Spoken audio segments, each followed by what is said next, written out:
Watts up guys, welcome back to our channel. So guys, ഇന്ന് ഞങ്ങളാണെങ്കിൽ ഇപ്പോൾ സമയം ഓൾമോസ്റ്റ് 7 മണിയായി. അപ്പോൾ ഞങ്ങൾക്ക് ഇന്ന് രണ്ടുപേർക്കും ഓഫാണ്. അപ്പോൾ ഞങ്ങൾ ഇന്ന് വിചാരിച്ചു ആസിഫ് അലിയുടെ ഒരു പുതിയ സിനിമ ഇറങ്ങിയിട്ടുണ്ട്, കിഷ്കിന്ദ കാണ്ഡം. അപ്പോൾ ആ സിനിമ കാണാൻ വേണ്ടി ഞങ്ങളിപ്പോൾ റൂമിൽ നിന്ന് ഇറങ്ങുവാണ്. ഇവിടെ അടുത്ത് സിനി വേൾഡ് ഉണ്ട്, അപ്പോൾ അവിടെ പോയിട്ട് കാണാമെന്ന് വിചാരിച്ചു. അപ്പോൾ ഓൾ സെറ്റ് മൂവിക്ക് വേണ്ടി ഞങ്ങളിങ്ങനെ റെഡി ആയിട്ടിരിക്കുകയാണ്. അപ്പോൾ എന്തായാലും ഞങ്ങൾ ആ പടം പോയി കണ്ടു നോക്കാം. കാരണം എല്ലാവരും പറഞ്ഞു തിയേറ്ററിൽ പോയി കാണണമെന്ന് പറഞ്ഞല്ലേ, തിയേറ്ററിൽ പോയി കാണണം എന്നൊക്കെ. ഏറമാണെന്ന് ആദ്യം വെച്ചത് ശരിയാ. അപ്പൊ തിയേറ്ററിൽ പോയിട്ട് കാണാം ഉള്ളത്, കാരണം അത് തിയേറ്റർ എക്സ്പീരിയൻസ് മസ്റ്റ് ആണെന്ന് പറയുന്നുണ്ട്. അപ്പൊ തിയേറ്റർ എക്സ്പീരിയൻസിന് വേണ്ടി ഞങ്ങൾ ഓൾറെഡി സമയം കുറെ ആയിട്ടുണ്ട്, ലേറ്റ് ആയിട്ടുണ്ട്. ഇപ്പൊ ഇവിടെ മേക്കപ്പ് ആണെന്നുകൊണ്ടിരിക്കുന്നുള്ളൂ. ഇനിയിപ്പോ എപ്പോൾ ഇറങ്ങുമെന്ന് എനിക്കറിയില്ല. അതുകൊണ്ട് ഇപ്പൊ ഞങ്ങള് റെഡി ആയിക്കൊണ്ടിരിക്കുകയാണ്. അതുകൊണ്ട് ഇപ്പോൾ അവിടെ ആണെങ്കിൽ മുഖത്ത് എന്തൊക്കെയോ പോലെ തേക്കുവാണ്, മുഖത്ത് മറ്റേ ചോപ്പിക്കുവാണ്. വേസ് ചുമന്നോ നോക്കിട്ട്, ഓൾറെഡി ടോപ്പ് ചുമന്നിരിക്കുകയാണ്. ഇനി മുഖം ചുമക്കും. അപ്പൊ ഞങ്ങളിപ്പോ ഇവിടെ നിന്ന് ഇറങ്ങില്ലേ. എനിക്ക് എന്ത് തേച്ച ഇപ്പൊ ആണ്ട് ഇതാണ് നമ്മുടെ യൂഷ്വൽ സ്പോട്ട്, ഗേറ്റ്. ഇവിടാണ് മിക്ക മലയാളം മൂവീസും റിലീസ് ആവുന്നത്. മലയാളം എല്ലാം റിലീസ് ആവും ഇവിടെ, എല്ലാം ഇവിടെ റിലീസ് ആവും.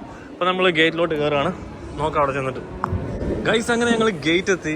ഗേറ്റിന്റെ ഇതിനുള്ളിൽ ഇങ്ങനെയാണ് സംഭവം. നിങ്ങളെല്ലാം കണ്ടുണ്ടാവും, യൂഷ്വലി നിങ്ങളെല്ലാവരും കണ്ടിട്ടുണ്ടാവും. ഇതിനകം ഇങ്ങനെയാണ്, സെറ്റാണ്, നല്ല വൈബാണ്. കണ്ടോ, വാ, ഇതെല്ലാം കണ്ടിങ്ങനെ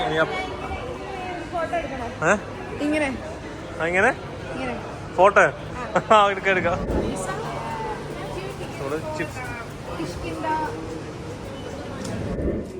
ഗൈസ്, ഞങ്ങൾ അങ്ങനെ ടിക്കറ്റ് എടുത്തു നൈസായിട്ട്. നമ്മളിപ്പം കിഷ്കിന്ദ കാണ്ഡ്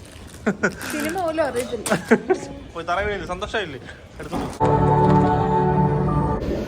ഗൈസ്, അങ്ങനെ ഞങ്ങള് മൂവി കണ്ടിറങ്ങി. ഒരു രക്ഷയില്ല കേട്ടോ പടം. ക്ലൈമാക്സ് വരെ ഫുൾ ഇങ്ങനെ സസ്പെൻസ് പോലെ, എക്സ്പെക്ട് ചെയ്യാത്ത ഒരു സ്റ്റോറി ലൈൻ. അതെ അതെ അതെ, direction super, like the way the story goes, എല്ലാം അതായത് സംശയം പോലും പറ്റില്ല. ഇത് എന്താ ഇത് ത്രൂ ഔട്ട് നമ്മളിങ്ങനെ കണ്ടിരിക്കും. കാണണം കേട്ടോ. വലിയ ഫണ്ണോ അങ്ങനൊന്നും ഇല്ല, പക്ഷെ ഭയങ്കര രസമാണ് സിനിമ കണ്ടോണ്ടിരിക്കാൻ. ലൈക്ക് ഒരു നിമിഷം പോലും നമുക്കൊരു ബോർ, അതായത് ഫുൾ സസ്പെൻസ് ആണ് കേട്ടോ. അറ്റ് എൻഡ് വരെ നമ്മളിങ്ങനെ ഇതെന്ത് ഇങ്ങനെ പോകുന്നതെന്ന് വിചാരിക്കും പോയി. കാരണം നമുക്കൊരു ഐഡിയ കിട്ടത്തില്ല ഇത് ഏതറ്റം കൊണ്ട് ഇവർ എങ്ങനെ കൊണ്ട് ക്ലോസ് ചെയ്യും, ഫിനിഷ് ചെയ്യുന്നു. ബട്ട് ഒരു രക്ഷയില്ലാത്ത പടം, അടിപൊളി. അതും തിയേറ്ററിൽ വന്ന് കാണുന്നത്. സിനിമ കഴിഞ്ഞപ്പം ഞങ്ങൾ വിചാരിച്ചു നടന്നങ്ങ് റൂമിലോട്ട് വന്ന് വിചാരിച്ചു. അപ്പൊ ഞങ്ങളിങ്ങനെ നൈസായിട്ട് റൂമിലോട്ട്, ബസ് കഴിഞ്ഞു, ബസ്സിന്റെ ടൈം കഴിഞ്ഞു. അല്ലല്ല, 11 മണിക്കുണ്ട്. കണ്ണി കിടക്ക് വെള്ളം വരുന്നത് തണുപ്പടിച്ചിട്ട്. അപ്പം ഞങ്ങളിപ്പോൾ നേരെ റൂമിലോട്ട് പോവാണ്. അപ്പം ഞങ്ങൾ വെച്ച് പോകുന്ന വഴി ഓരോ സ്ഥലങ്ങളൊക്കെ നിങ്ങളെ കാണിച്ച് ഞങ്ങൾ പോകാമെന്ന് വിചാരിച്ചു. ഇത് അത്യാവശ്യം ന്യൂ കാസിലെ ഒരു ഹാപ്പനിങ് ഏരിയ ആണ്. കുറെ കോഫീസ് ഒക്കെ ഉണ്ട്. ഇവിടെ എന്തോ ഒരു കൺസ്ട്രക്ഷന്റെ വർക്ക് നടക്കുന്നുണ്ട്. പണി അപ്പുറം തന്നെ പണിയാ, ഫുള്ള് കവർ ചെയ്ത് പണിയാ. നമ്മുടെ നാട്ടിലൊക്കെ കുഴി വന്നാൽ പോലും തോട്ടത്തില്ല. ഇവിടെ കണ്ടോ, ഫുൾ നീറ്റാണ്. കണ്ടോ, റോഡൊക്കെ നല്ല അടിപൊളിയായിട്ട് ഇങ്ങനെ ഇട്ടേക്കുവാണ്. അപ്പം ഇതാണ് കണ്ട ഓരോ സ്ഥലങ്ങളൊക്കെ ഉണ്ട്, നൈസായിട്ട് ഇങ്ങനെ മെയിൻറ്റെയിൻ ചെയ്തേക്കണം അടിപൊളിയായിട്ട് ഉണ്ട്. All bar 1. പക്ഷെ ബാറിലൊന്നും ആടില്ലോടി. വീക്കെൻഡ് അല്ലാത്തതുകൊണ്ട് എല്ലാം ഓപ്പൺ ആക്കി ഇട്ടേക്കുവാണ്. അവിടുത്തെ കണ്ട ടാക്സിയൊക്കെ കിടക്കുന്നത്. ഞങ്ങളപ്പോൾ ഇങ്ങനെ കണ്ട് പോവാണ്. ഗൈസ്, ഇവിടെ കണ്ടോ റൂഫ് ടോപ്പ് റെസ്റ്റോറൻ്റ് ഒക്കെ ഉണ്ട് നൈസായിട്ട്. അപ്പം നമുക്ക് ഇത് ഞങ്ങളിപ്പോൾ വന്ന് ഇറങ്ങിയ നൈസായിട്ട് ഇവിടെ നിന്ന് ഇറങ്ങി നമ്മളിപ്പോൾ നേരെ റൂമിലോട്ട് പോകുന്ന വഴിയാണ്. അപ്പോൾ അത്യാവശ്യം കോക്ടെയിൽ ബാർ കയറി കണ്ട ബാറെന്ന് പറഞ്ഞപ്പോഴത്തേക്ക് കയറി പോകുന്ന പോയി അടിച്ചിട്ട്. അത്യാവശ്യം ഷോപ്പൊക്കെ ഇപ്പം ഓപ്പൺ ആണ്. ഇപ്പോൾ സമയം 11 മണിയാണ്. ഇപ്പോൾ അത്യാവശ്യം ഷോപ്പൊക്കെ ഓപ്പൺ ആണ്. ഇതൊക്കെ ചെറിയ ഗ്രോസറി ഷോപ്സ്, പിന്നെ ഫുള്ള് റെസ്റ്റോറൻറ്റ്സും അങ്ങനത്തെ സെറ്റപ്പാണ് കേട്ടോ.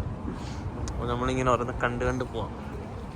പിന്നെ ഇതിനകത്ത് ഒരു കിടിലം ട്വിസ്റ്റ് എന്ന് വെച്ചാൽ ഇതിനകത്ത് മെയിൻ ക്യാരക്ടർ ആസിഫ് അലി ഒന്നുമല്ല. ആസിഫ് അലിയെക്കാളും ഒരു രക്ഷയില്ലാതെ അഭിനയിച്ചിരിക്കുന്നത് ഇതിനകത്ത് വിജയരാഘവനാണ്. എനിക്കൊന്ന് വിജയരാഘവനാണ് ഇതിനകത്ത് മെയിൻ ക്യാരക്ടർ, അങ്ങനെ വേണമെങ്കിൽ പറയാം. കാരണം അതുപോലത്തുള്ള അഭിനയമായിരുന്നു.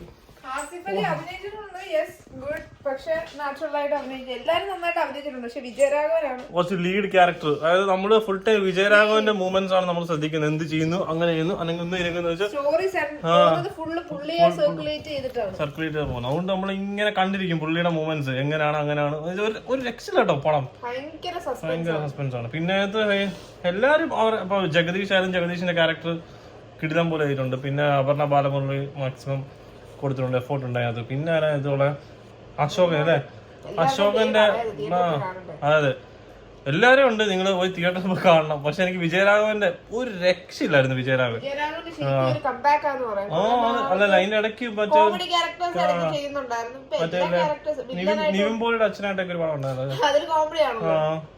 അപ്പം ഇനി ഒന്ന് വൈൻഡപ്പ് ചെയ്യാല്ലേ.